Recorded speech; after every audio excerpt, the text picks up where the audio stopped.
Welcome back to the Hortons Talk. I'm Tracy Horton. And I'm Paul Horton.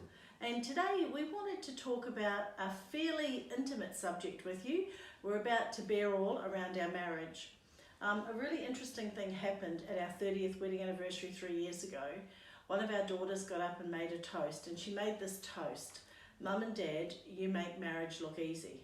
And Paul and I just looked at each other and thought, when did that happen? And we got talking about it afterwards, didn't we? Yeah. And we came to the conclusion that we've actually got a few secrets about marriage that make everybody else think we've made it look easy.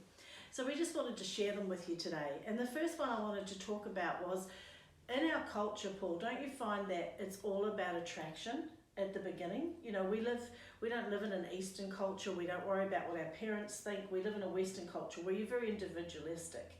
So what happens is people get attracted to each other, and if the attraction's strong enough, they pursue it into a relationship. But sometimes what happens is that's not actually a really good foundation. But when you do fall in love, this is what I found, is that while we put a lot of pressure on that at the beginning of a relationship, nobody teaches you how to cultivate it. No. And I think for you and I, one of the key things is that we've always cultivated that first romance that we first had. You know, even when we couldn't afford babysitters when our kids were little, we still had date nights.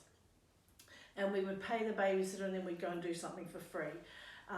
Every wedding anniversary, Paul gives me the amount of roses, because I carried roses on our wedding day. I get the same amount. So if it's a 33 wedding anniversary, I get 33 roses. And we just have a lot of little stuff that just keeps the romance really warm, and doesn't it? Yeah, definitely. When people say that, or when our daughter got up and said that we made it look easy, I think that one of the major keys to that is that you're constantly having to work on your marriage. The downfall becomes when life becomes pressured, work is involved, and some people travel away for work.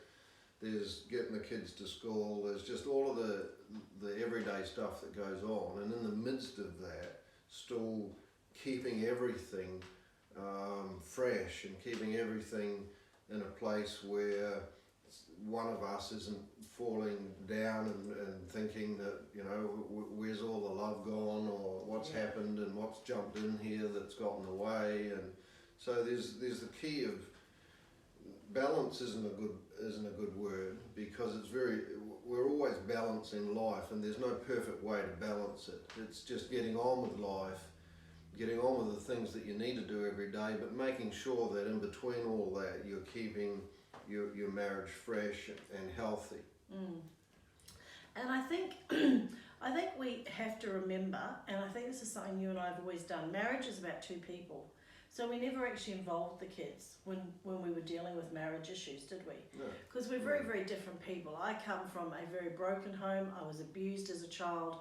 So I came into this marriage thinking that Paul would just love me and accept me, and I could do whatever I wanted. Paul came from a very traditional English home where his mum cooked dinner every night. She did all the housework. Paul did all the work outside with his dad. And so that first 18 months was anything but easy, correct? Yeah. And we laugh because if you'd have been there, you'd have thought, who are they to speak about marriage? And one of the things I think we did was that we checked in about our marriage and about each other all the time, and we were always really, really honest, weren't we? Yeah. And that was hard sometimes for me to take, and sometimes hard for Paul to take.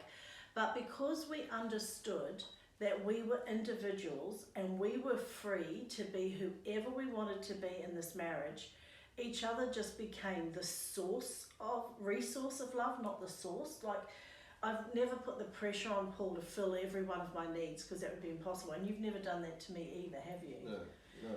But I think with our peers, especially if I go and play golf or go surfing, and I'm around peers that have been married for similar periods of time, and they often come across with this, and I always get amazed at it, where it's either one of the spouses' turn to be able to go out and the other one has to babysit, and you know, like there seems to be this sort of pressure that you only get a certain amount of time to be able to play golf or go surfing, and you and I have never put those restrictions No, on we each haven't. other that, No. listen, you know, you can't play golf today, you can't go and do this because, you know, it's my turn to have something, or you've had enough time away from the family. And you know, like I always get amazed at just that, you know, me and them, or us and them sort of scenario of just this sense that, you know, like I'm feeling guilty because I should be at home doing something, or that sort of thinking. True. And I think, you know, we made a decision really early on and never to say yes or no without talking about it. So, you know, like when Paul says, I want to join a golf club and I want to play golf, I don't say yes or no, we talk about it. And if I say to him, look, I want to head over to London because I need to do some work there, or States, can you come, will you not come? Like we talk about everything, don't we? Yeah. And I think that's a really big key, because you know what, when you get married, you get busy.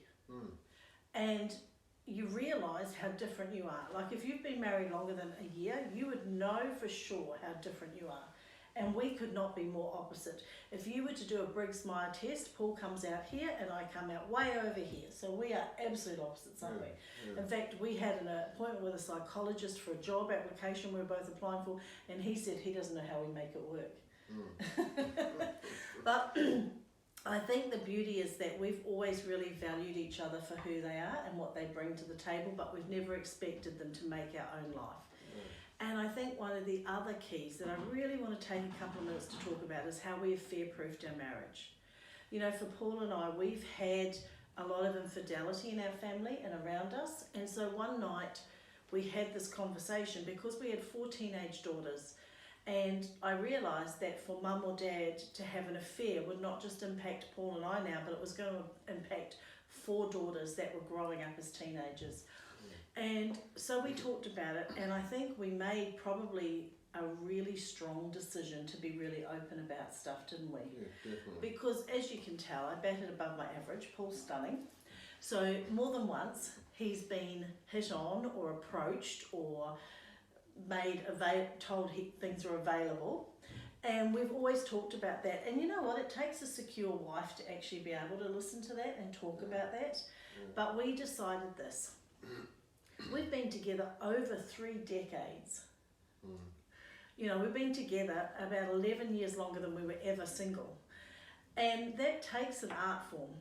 And we are not stupid to think that we're the only people that will ever be attracted to each other. And, you know, and I can tell you, I'm not the only woman attracted to my husband. But we decided that we would be very conscious of now owning the responsibility in our marriage to not harm each other. And that should we ever get to that place where we fell out of love or we fell in love with someone else, we would be very open about it, and we would navigate it so our children were never conflicted by having to be upset or choose sides. And I think that that has probably been a really secure thing for us, even though it's been hard to talk about. Yeah. Correct? Yeah, definitely. At one stage in our marriage, we'd probably been married about 20 years, and we received a letter in the mail that when I first started reading it, it was addressed to me, and it was addressed to you. It was addressed to you. Me. So Tracy was reading it, and she was discovering within this letter that I had an affair with a work colleague. And when she brought it to me and first told me about it, we both laughed. We physically laughed about it, because we knew we were at a stage where those sort of things were just not possible, and we were so open with each other that it was sort of impossible. And we also joke at times that we're, even 20 years ago, with anybody that has children, know that you're so busy. And we laughed about, you know, how did you have the time to actually go out and have an affair? And but when these things happen in life, you know, it can pull down a whole marriage. If you weren't, you know, confident within your marriage, if you didn't know each other so personally, from a letter like that, it could cause all sorts of problems. But we just laughed about it, threw it in the bin, did nothing about it, and moved on in life. And I would suspect that there are couples out there that at times are confronted with this issue that somehow they've seen a certain look on someone's face or someone looking at you and thought, well, there's something going on here, and we've never, been confronted within ourselves those pressures that can come from outside sources.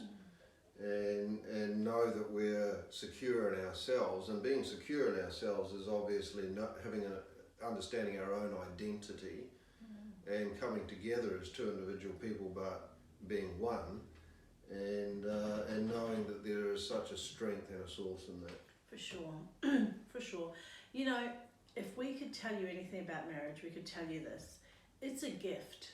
If you don't want to be married to someone, if you can't live without them, then don't get married. But if you meet that person that you feel like they are part of the puzzle, they're the piece you are looking for, they are your soulmate, they complete you, then you should get married. And when you do, guard it and respect it for all that it is.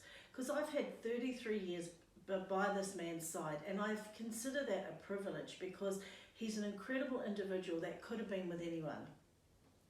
And I think when you have that respect, when you place that around marriage, it isn't difficult.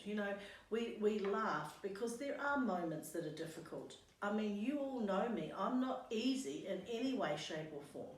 And we always laugh about who's the gardener and who's the flower. Paul thinks he's the gardener, but I'm not sure about that. I think I could be at times. But it's a standard joke, because that's the sort of stuff people talk about in marriages, and we just don't have it, because the reality is we're both gardeners and we're both flowers. Isn't that true? Yeah, because we love each other and we complete each other. And you know what? The day it's not working, the day it's not the best thing, the day we wake up and look at each other and go, what are we doing? Is the day we'll be really responsible and call it. But until that day, we will guard it and value it for what it is. Is that not true? Oh, very true. Yeah. Definitely. So our parting words are, just enjoy your marriage, guard it, protect it, because it's an incredible thing when it's a strong and healthy, vital organ, correct? It's Definitely. very empowering. And one of the things in our next video is that we want to talk to you about when you're in a place where things have got difficult. Yeah. And you tend to end up closing your spirit, you close your heart off to the other person because of things you've been confronted with, and how you can go about it, reopening your heart and your spirit towards that other person, so that you can begin to go from there and heal what needs to be healed. Nice segue, Dale. Nice segue. Guys, thanks for listening. Please subscribe. Please join our tribe, because we've got a lot to say and a lot to help you with. Have a great time.